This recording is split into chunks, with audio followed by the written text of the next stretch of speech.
Hey guys, I'm going to be coming at you with another chess video today. Today I'm going to be teaching you how to play the Vienna gambit slash the Vienna game.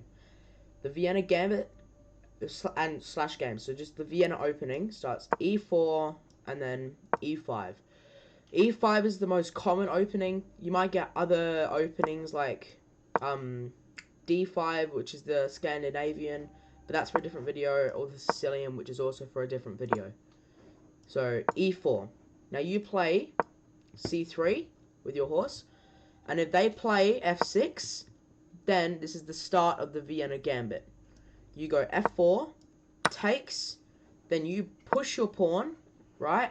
And they will have no spots for the horse to go without being captured with either king or your horse. So the horse is now forced to retreat, where you can then develop your other pawn, so you have now a nice little center, and then this pawn's under a lot of threat, like, because the center, they've got nothing much in the center, because one of their center pawns is all the way out here, overextended, so this one's just in a hole, like, it could move there, still defended by the queen, sorry, but then that just comes out, and now you just have the whole center.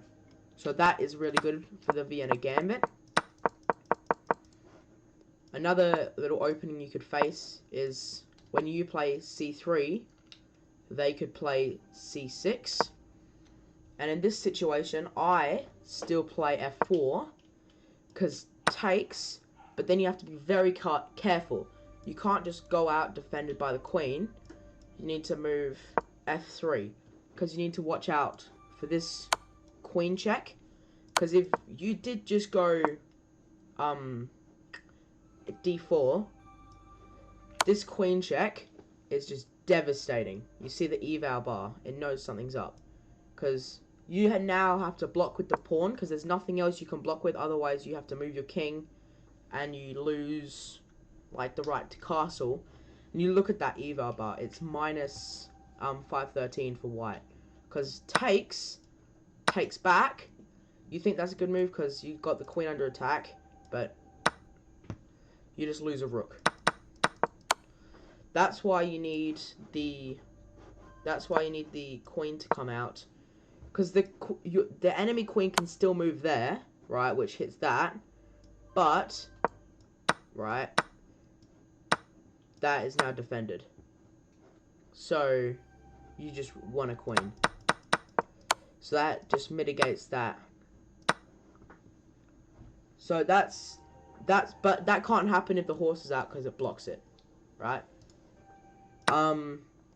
But then you could also just start, getting the center open, and then you can just start controlling the board. Another position is just like a minor move here, right, where that is still an option. You still have to defend the queen so you don't lose the rook, but it just means it's just pretty bad for black, because they've locked their own bishop in, right? Their other bishop can't really, like, the other bishop can only come to here. That's the max space it can come to without being taken. And then bam, like, now you just have the center. That move's coming. You can also get your bishop out. The only problem with getting your queen out is blocks the horse, but that's alright. So yeah, that's pretty much how the Vienna gambit slash the Vienna game works. I will hop into a game real quick, and we can see how it works in a live match. Alright, finally, after playing a lot of games with the black pieces, we finally got white. Alright, here we go, the Vienna gambit. So we go there to get into the Vienna game. Perfect. He plays right into my trap. So we're going to go there. And if he takes, alright, so he played the, like, less aggressive move.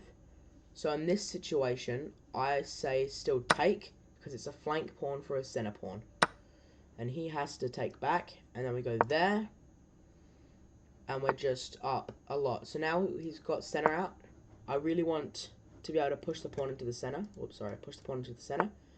So we'll take that now, because that was defending that square, along with this and this, the pawn and the queen. So this and this attacks to defense. So if we go there, takes, and then he wouldn't sacrifice his queen.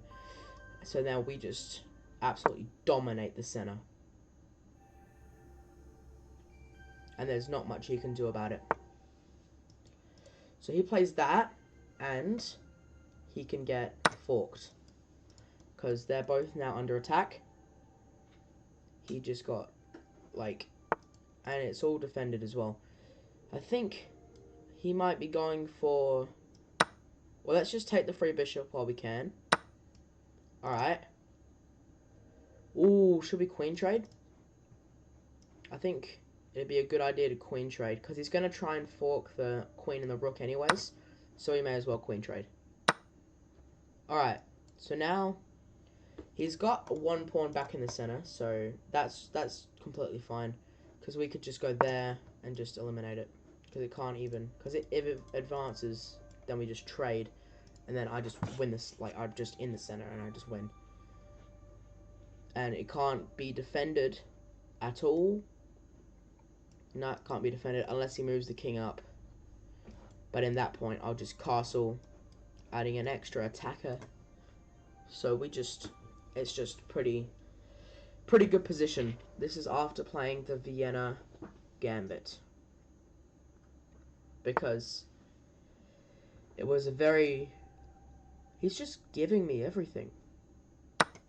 This is like a really good position. Alright, here's what we're going to do. We're going to defend it by castling. Alright, so he goes, ooh, we fell right into the fork. If I move back there, right, if he takes, that's just a trade. And if he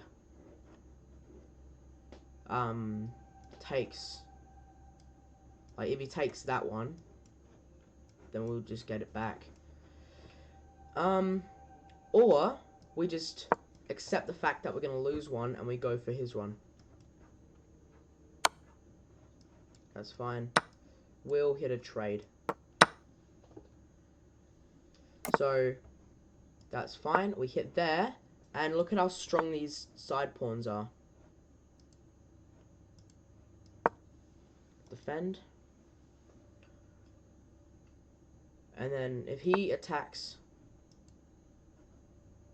so I reckon we need to unpin our bishop, obviously, because that now attacks that. And if it goes there, then we just go there. And that hits that as well. And then we just have really strong pawns. So the Vienna gambit was very strong in this situation, because of its ability to just conquer the center. Like, after all of this, we still have a pawn in the center. So it's very useful. Very useful. So he plays there. So we probably should, at this point, just accept our losses, because that's coming and we can't defend it with that, because then we just lose. I think it's probably we just take out another pawn, and then we can move there even, which just hits. Alright, he wants to trade, that's fine. Oh, if only that was defended, because that would have been such a good fork. Because, I mean, also, because this pawn's just lost, because we'll just take. So if we can just go there, then if he does something, I'm not sure. We may as well just capture it back, but he will just take now. But then that comes, and then it's all in a bit of bother for him. So we're gonna go there now. It's not very good that we had to retreat the horse, but that's alright. We are now in an insanely good position, and he can't take that because it just wins. So now we can just start pushing. So this is a very good position that we're in. And he can't push the pawn further, because then that just, yeah, he just resigned. So, good game. The Vienna gambit just allowed us to have complete control over the center in that match. Let's just go over it a sec.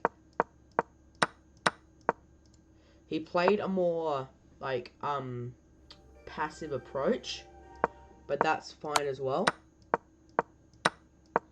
because we just were able to take control over the center and just end up pulling out the victory. So, yeah. Very good game there with the Vienna gambit. If you learned something from this video, make sure to leave a like and subscribe, and comment any openings that you'd like me to go over and teach you how to play. That's all for today. Enjoy the rest of your days.